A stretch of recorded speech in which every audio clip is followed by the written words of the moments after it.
Shalom Bapak Ibu, Saudara sahabat RPKM, Renungan Pengajaran Kata Roh Misteri. Puji nama Tuhan, saya sangat senang kembali menyapa Bapak Ibu dimanapun saudara berada. Salam dalam kasih Kristus. Tuhan Yesus kita yang hidup yang luar biasa mengasihi kita dengan kasih yang sempurna. Bertemu kembali dengan saya Pendeta berwasir muter-muter dalam program RPKM, Renungan Pengajaran Kata Roh Misteri.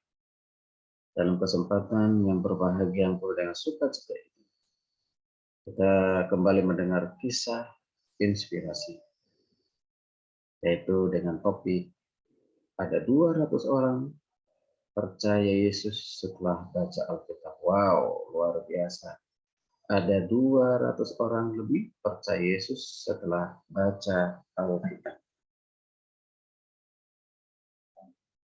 Michael Blester mengunjungi sebuah desa kecil di Polandia, yaitu sebelum terjadi Perang Dunia Kedua.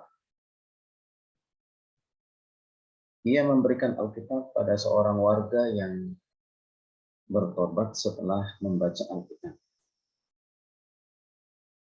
Nah, kemudian orang yang sudah bertobat ini meneruskan Alkitab tersebut pada yang lain.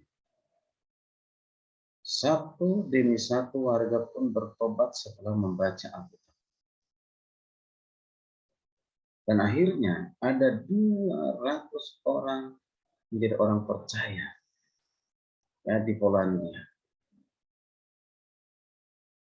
Disebut dengan tadi di Polandia di desa kecil. Jadi ada 200 orang yang percaya kepada Tuhan Yesus berkat membaca Alkitab atau berkat sebuah Alkitab. Pada tahun 1940, Blester kembali ke desa itu untuk berkhotbah. Di tengah-tengah khotbahnya ia meminta sebagian warga maju dan mengucapkan beberapa ayat Alkitab yang bisa mereka hafal. Seorang berdiri dan berkata, maksud Anda beberapa ayat atau beberapa pasal? Ternyata warga desa itu tak hanya menghafal beberapa ayat, tetapi mereka membaca, menghafal berpasal-pasal Alkitab. Jadi telah membaca berpasal-pasal Alkitab. Pada saat itu Blester mendapati 13 orang yang hafal kitab Matius, kitab Lukas, dan separuh kitab Kejadian. Lalu seorang lagi hafal kitab Mazmur. Satu Alkitab telah menyentuh banyak kehidupan mereka. Ini luar biasa. Ini peristiwa yang sangat luar biasa. Dari satu Alkitab dilanjutkan kepada yang lain. Dari yang lain lanjutkan kepada yang lain. Sehingga banyak yang bertobat dan mereka pun hafal ayat-ayat Alkitab. Luar biasa. Bapak Ibu sahabat RPKM yang diberkati Tuhan, kebanyakan kita pasti memiliki Alkitab di rumah. Bahkan lebih dari satu Alkitab dalam setiap keluarga. Kita bahkan menikmati kebebasan untuk membaca dan menikmatinya kapan saja, di mana saja. Sayangnya, kebanyakan pula dari kita tidak memanfaatkan kesempatan itu. Malah banyak yang cenderung mengabaikan dan melupakannya. Dibaca Alkitab hanya saat-saat tertentu, bawa Alkitab ke gereja hanya momen-momen tertentu, yaitu pada saat apa? Pada saat Natal, setahun sekali, atau pada saat merayakan Paskah, kita datang ke gereja baru bawa Alkitab. Jadi ada 2 kali dalam 1 tahun. Alkitabnya ditaruh di mana?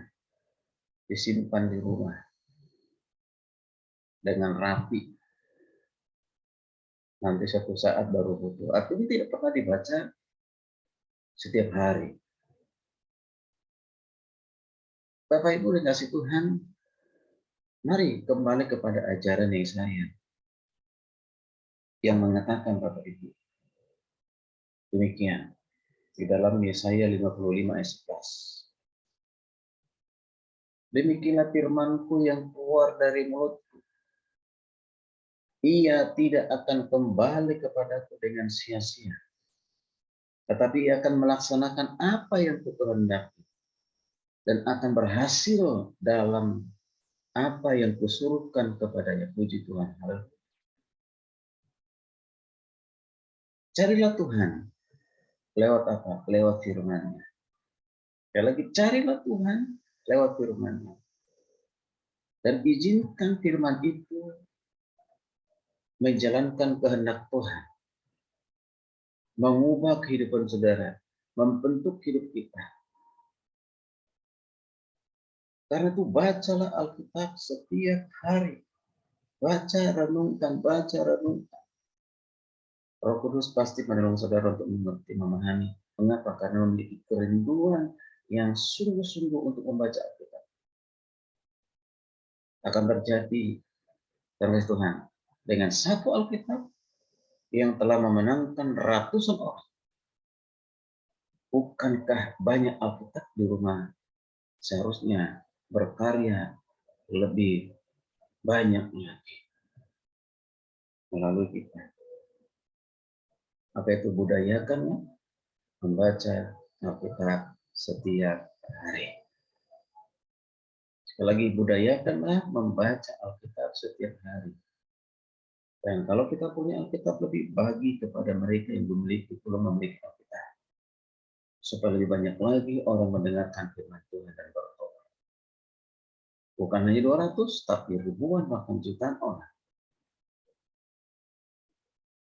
akan menjadi orang-orang percaya kepada Kristus. Selamatkan dunia ini, bangsa kita, dengan membagi Alkitab, membacakan Alkitab. Puji nama Tuhan. Kiranya hal ini memotivasi kita, mendorong kita supaya tekun dan rajin membaca Alkitab. Shalom, Tuhan Yesus memberkati kita sekalian.